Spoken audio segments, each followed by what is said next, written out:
नमस्कार दोस्तों, मैं हूँ पूजा गुप्ता और आप सुन रहे हैं पूजा की स्टोरीज। आज मैं आपके लिए लाई हूँ एक नई कहानी जो बहुत ही इमोशनल और बहुत ही हार्ट टचिंग है। दोस्तों, मेरी आपसे रिक्वेस्ट है, कहानी को बिना स्किप किए पूरा सुनिएगा, तभी ये कहानी आपको समझ में आएगी। तो चलिए दोस्तों, कहानी शुरू करते हैं। और हाँ दोस्तों, कहानी पसंद आए तो आपको क्या करना है, मेरे चैनल को सब्सक्राइब करना है और एक लाइक भी बनता है। दोस्तों, आपका एक लाइक मुझे बहुत मोटिवेट करता है। तो चलिए दोस्तों, कहानी को शुरू करते हैं। सर्दियों की एक ठंडी रात थी।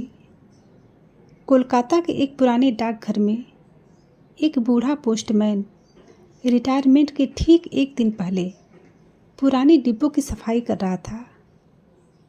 धूल से सनी एक लकड़ी की पेटी को खोलते ही उसकी आंखें एक चिट्ठी पर ठहर गई। चिट्ठी बहुत पुरानी थी, लेकिन पता साफ लिखा हुआ था, जिस पर लिखा था, प्रिय पापा, आपके लिए एक आखिरी चिट्ठी लिख रही हूँ। शायद यह कभी आपको मिलेगी भी नहीं, लेकिन मैं फिर भी लिख रही हूँ, क्योंकि दिल कह रहा है कि एक आखिरी बार अपने पापा को अपने दर्द के बारे में बताऊं। पोस्टमैन के हाथ कांपने लगे, क्योंकि यह चिट्ठी 1998 की थी, जो कभी भेजी ही नहीं गई। उसने हल्के हाथों से चिट्ठी खोली और पढ़ने लगा। 23 साल पहले सुदीप्ति, एक 17 साल की लड़की जो अपनी ज़िंदगी को खुलकर जीना चाहती थी, लेकिन उसके घर में सपनों की कोई कीमत नहीं थी। उसके पिता बहुत ही सख्त इंसान थे और जैसे तैसे करके उनके घर का गुजारा होता था।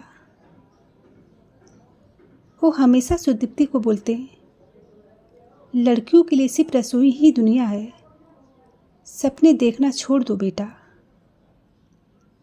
पर सुदीप्ति डॉक्टर बनना चाहती थी। वह पढ़ाई में टॉप करती, हर परीक्षा में सबसे आगे रहती, लेकिन उसके पिता उसकी किताबें जला देते। हर रात जब घर में सब सो जाते, वह चुपके से टार्च जलाकर पढ़ाई करती। एक दिन उसने मेडिकल कॉलेज के लिए एक एंट्रेंस टेस्ट दिया और पहली रैंक लाई। जब उसने यह खबर पापा को सुनाई तो उन्होंने थप्पड़ मारकर रिजल्ट फाड़ दिया। उसकी आंखों में आंसू थे, लेकिन उसने हार नहीं मानी।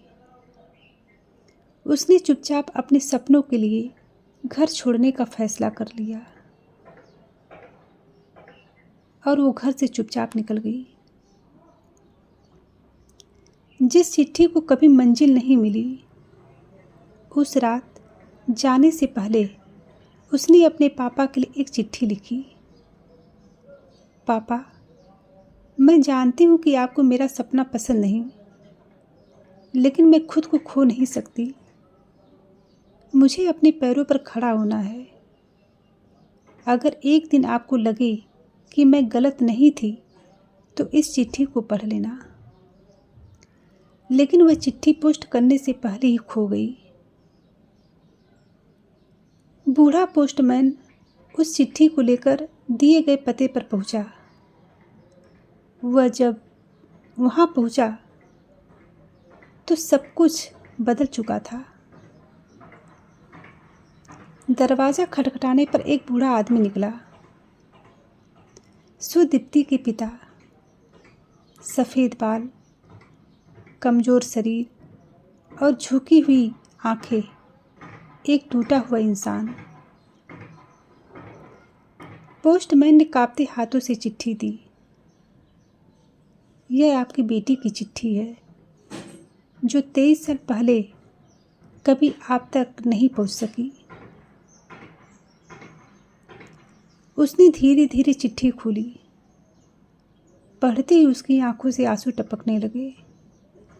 उसने कांपती आवाज़ में कहा, आपको मेरी बेटी का पता है? वह कहाँ है? पोस्टमैन ने मुस्कुराते हुए कहा, आज दुनिया उसे डॉक्टर सुदीप्ति सेन के नाम से जानती है। आपकी बेटी एक बड़ी डॉक्टर बन चुकी है। बूढ़े पिता ने आसमान की ओर देखा। आंखों से बहते आंसू ठंडे फर्श पर गिरने लगे। बेटा, मैं गलत था, बहुत गलत था, लेकिन अब बहुत देर हो चुकी थी, क्योंकि जो चिट्ठी कभी भेजी नहीं गई वो सिर्फ पछतावे की आवाज़ बनकर लौट आई थी। दोस्तों, इस कहानी से हमें ये सीख मिलती है कि सपनों को मारने वाले अक्सर पछताते हैं, लेकिन तब जब बहुत देर हो चुकी होती है। हर बच्चे को सपने देखने और उन्हें पूरा करने का हक है। तो दोस्तों, कहानी आपको कैसी लगी? कहानी अगर अच्छी लगी हो तो एक लाइक ज़रूर करें और अपना ढेर सारा ख्याल रखें। मिलते हैं नेक्स्ट कहानी में। तब तक के लिए राम राम जी।